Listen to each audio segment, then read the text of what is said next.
నమస్తే, జర్నలిస్ట్ మీ KMR.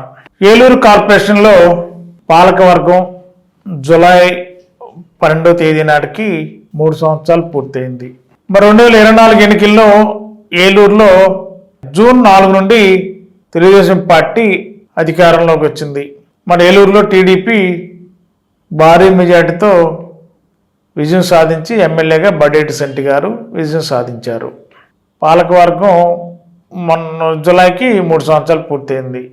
Deputy మేయర్లుగా పాలకవర్గం YCP పాలకవర్గం ఏర్పడిన నాటి నుండి ఇద్దరు డిప్యూటీ మేయర్లుగా ఒకరు గుడిదేశ్ శ్రీనివాస్ గారు, మరొకరు నూకపెయ్యి సుధీర్ బాబు గారు.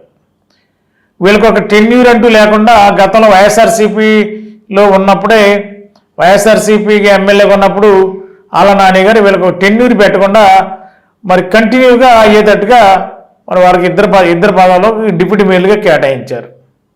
ఇప్పుడు ప్రభుత్వం మారింది, ఏలూరులో వైసీపీ ఓడిపోయింది, టీడీపీ గెలిచింది.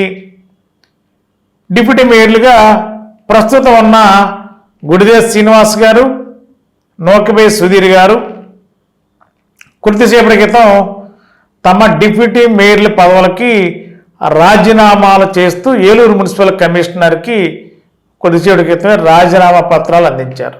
మరి దీంట్లో రాజకీయం ఉందా లేదా అనేది పక్కన పెడితే డిప్యూటీ మేయర్లుగా మరి ఇక్కడ పార్టీ టీడీపీ అధికారంలోకి వచ్చినప్పుడు మరి టీడీపీకి సంబంధించిన కార్పొరేటర్లని డిప్యూటీ మేయర్లుగా పెట్టుకోవడం లేదంటే కోఆప్షన్ సభ్యులుగా పెట్టుకోవడం అనేది ఏ పార్టీ ఉన్నా చేసే ప్రక్రియ అదే. కాబట్టి ఇప్పుడు ఏలూరులో తెలుగుదేశం పార్టీ ఎమ్మెల్యే బడేటి సంటి గారు ఉన్నారు కాబట్టి తెలుగుదేశం పార్టీలో గెలిచిన 3 కార్పొరేటర్లు ఉన్నారు, మరి వారికి కూడా ప్రాధాన్యత ఇవ్వాలి.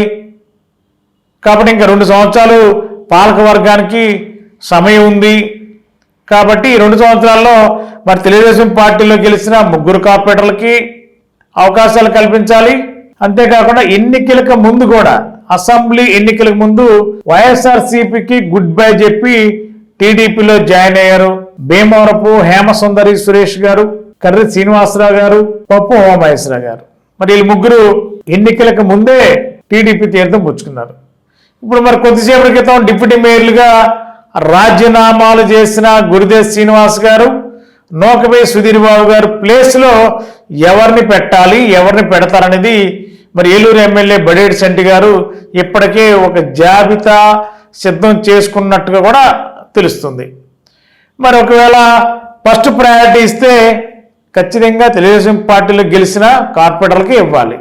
ఎందుకంటే హోరాహోరీగా జరిగిన పోటీల్లో మరి ధీటుగా నిలబడి 3 కార్పొరేటర్లు గెలిచారు కాబట్టి ఖచ్చితంగా 3 కార్పొరేటర్లో ఇద్దరికి డిప్యూటీ మేయర్లు ఇస్తారా లేకపోతే ఒకరికి విప్పిస్తారా అనేది మరి ఏలూరు ఎమ్మెల్యే బడేటి సంటి గారి మరి ఆలోచన విధానం ఎలా ఉందో తెలియదు. కానీ మనం క్యాల్కులేట్ చేసినట్టు చూస్తే డిప్యూటీ మేయర్గా ఒకరికి అవకాశం 3 కార్పొరేటర్లో టీడీపీలో గెలిచిన 3 కార్పొరేటర్ ఒకరికి ఛాన్స్ ఇవ్వచ్చేమో ఒక అంచనా. మరి అది కరెక్టా కాదనేది మరి రేపు ఎమ్మెల్యే గారు జాబితా ప్రకటిస్తే తప్ప తెలియదు. మరి మనం క్యాల్కులేట్ చేసిన దాన్ని బట్టి చూస్తే మరి నాయుడు శారదా సోము గారికి ఒక డిప్యూటీ మేయర్ దక్కొచ్చు అనేది ఒక ఆలోచన.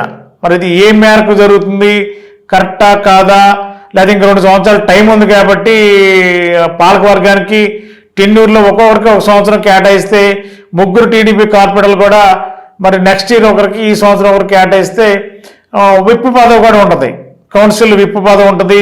మరి ఆ విప్పుని కూడా ఎవరికి సీప్ విప్పు అనేది ఎవరికి ఇస్తారనేది కూడా మరి ఎమ్మెల్యే గారి ఆలోచన విధానం బట్టి ఉంటుంది. కాబట్టి మనం క్యాల్కులేట్ చేసిన దాన్ని బట్టి ఏంటంటే ఇప్పుడు తెలుగుదేశం పార్టీలో గెలిచిన ఒకరికి నాయుడు శారదా సోము గారికి కానీ ఒక ఛాన్స్ డిప్యూటీ మేయర్కి వచ్చే ఛాన్స్ దాదాపుగా అవకాశం ఉంటుందనేది మన అంచనా.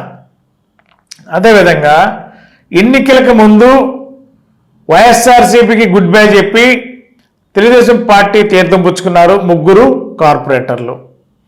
వారిలో ఒకరు భీమవరపు హేమసుందరి సురేష్ గారు, మరి సీనియరు, 2వ కార్పొరేటర్ అయ్యారు.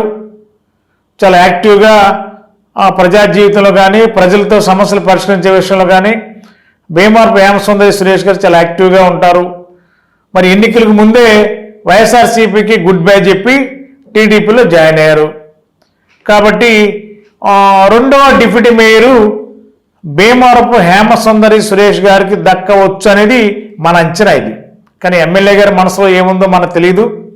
ఇది మనం ఊహిస్తున్నది ఒక క్యాలిక్యులేషన్, సీనియారిటీ, సమీకరణలు, సామాజిక వర్గాలను బట్టి అంచనా వేస్తున్న లెక్కలే తప్ప మరి ఎమ్మెల్యే గారు సంటి గారు మనసులో ఏముందనేది వారి జాగ్రత్త పాటిస్తే తప్ప తెలియదు. మన అంచనా ప్రకారం అయితే ఒకటి తెలుగుదేశం పార్టీ నుండి గెలిచిన నాయుడు శారదా సోము గారికి ఒక డిప్యూటీ మేయరు, రెండో డిప్యూటీ మేయరు భీమవరపు హేమసుందరి సురేష్ గారికి ఇవ్వచ్చు అనేది ఒక అంచనా. మరి విప్ ఎవరికి ఇస్తారనే దాని మీద చూస్తే మరి టీడీపీ వైఎస్ఆర్సీపీకి గుడ్ బై చెప్పి టీడీపీలోకి వచ్చిన కాపు సామాజిక వర్గం చెందిన కర్రి శ్రీనివాసరావు గారికి విప్ ఇస్తే, అంటే సిపిప్ ఇస్తే, ఒకవేళ సిపిప్ ఇంకా రాజీనామా చేయలేదు, ప్రస్తుతానికి సిపిప్ అనేది వైఎస్ఆర్సీపీ వ్యక్తే ఉన్నారు కాబట్టి ఆ పదవికి ఆ పదవి కూడా రాజీనామా చేస్తే ఒకవేళ ఆ పదవి వైఎస్ఆర్సీపీ నుంచి టీడీపీలో ఎన్నికల ముందు వచ్చిన కర్రి శ్రీనివాస్ గారికి దక్కవచ్చు అనేది ఒక ప్రచారం అయితే ఉంది. మరి అలా కాదు అని అనుకుంటే మరి టీడీపీ నుంచి గెలిచిన ముగ్గురులో ఇద్దరికి ఒకేసారి డిప్యూటీ మేయర్లు ఇచ్చి మరి వైఎస్ఆర్సీపీ నుండి ఎన్నికల ముందు వచ్చిన ముగ్గురు కార్పొరేటర్లకు ఒకరికి సిపిపి ఇస్తారా? ఈ యొక్క లెక్కలు అనేది జస్ట్ ఊహాగానాలు, మన అంచనా మేరకు తప్ప మరి ఎమ్మెల్యే గారు సంటి గారు ఆలోచన మరి ఎవరెవరికి సామాజిక వర్గాల అంచనా వారికి ఎవరికి ఇవ్వాలనే దాని మీద మరి ఆలోచన చేస్తారు. తంగిరాల సురేష్ గారు వైఫ్ కూడా కార్పొరేటర్గా ఉన్నారు. అదేవిధంగా వందనాల శ్రీనివాసరావు గారు సతీమణి గారు కూడా కార్పొరేటర్గా ఉన్నారు.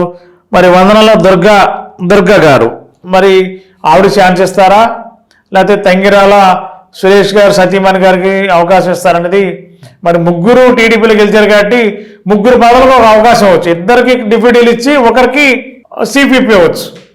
ఈక్వల్ అయిపోయింది. ఎందుకంటే పార్టీ ఫస్ట్ నుంచి నిలబడ్డారు, గెలిచారు కాబట్టి ఆ ముగ్గురికి ఇస్తే ఒక న్యాయం.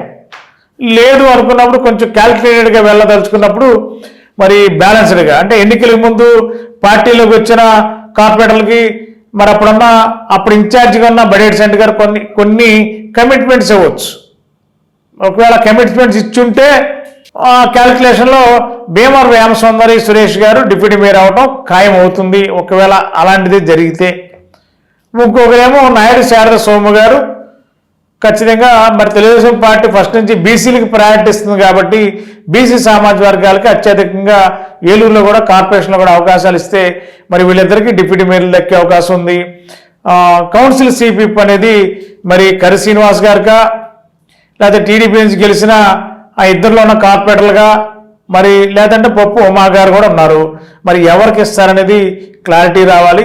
ఇప్పటికైతే మనకందిన మా అవగాహన మేరకు మనకందిన సమాచారం అయితే డిప్యూటీ మేయర్లు ప్రస్తుతం ఉన్న ఇద్దరు రాజీనామా చేశారు. కొత్త డిప్యూటీ మేయర్లు ఇప్పుడు మనం అనుకున్న పేర్లని కొన్ని పరిశీలించే అవకాశం ఉంటుంది. మరి ఎమ్మెల్యే గారు మరి వారి సమతుల్యత, ఆ సామాజిక వర్గాల సమతుల్యతను బట్టి ఎవరికి అవకాశం ఇస్తారనేది మరి అది కూడా 1-2 రోజుల్లోనే తెలుస్తుంది. కాబట్టి ఇప్పటి వరకు ఉన్న మన అంచనా ప్రకారం అయితే ఈ పేర్లకు అవకాశాలు ఉండొచ్చు అనేది, డిప్యూటీ మేయర్లకు ఛాన్స్ ఉండొచ్చు అనేది మనకున్న సమాచారం. మన ఏలూరులో స్వీట్స్ సందడి, ఎన్నో స్వీట్ షాపులు వచ్చాయి. అందరి నోరూరించేలా రకరకాల స్వీట్స్ సరికొత్తగా నాణ్యత ప్రమాణాలతో అతి తక్కువ ధరలకి మనకి ఇష్టమైన స్వీట్లు సరికొత్త రుచులతో అందిస్తున్న మన రెడ్డి స్వీట్స్ అండ్ బేకరీ. సామాన్యుడికి స్వీట్స్ తినే అవకాశం మన రెడ్డి స్వీట్స్ లోనే. ఇక విజయవాడకు వెళ్ళనవసరం లేదు. సారికి కావలసిన అరిసెలు, కజ్జికాయలు, గోరిమేటీలు, సున్నుండలు, బొబ్బట్లు, పూతరేకులు, చిలకలు, చలివిడి అతి తక్కువ రేట్లు మన రెడ్డి స్వీట్స్ లోనే లభించును. షుగర్ ఫ్రీ స్వీట్లు కూడా మన రెడ్డి స్వీట్స్ లోనే అందుబాటులో ఉన్నాయి. మన ఇళ్లలో జరిగే శుభకార్యాలకు స్వీట్లు, హాట్లు ఆర్డర్స్ పైన మన గుమ్మం ముంగిటే అందించడమే రెడ్డి స్వీట్స్ ప్రత్యేకత. అలాగే జెల్ కేకులు, కూల్ కేకులు, red velvet, chocolate, black forest, white forest కేకులు ఆర్డర్ చేసిన వెంటనే అందించబడును. మా address new municipal shopping complex, Chandana brothers ప్రక్కన మెయిన్ బజార్, ఏలూరు 1. మా ఫోన్ నెంబర్ 9985035544.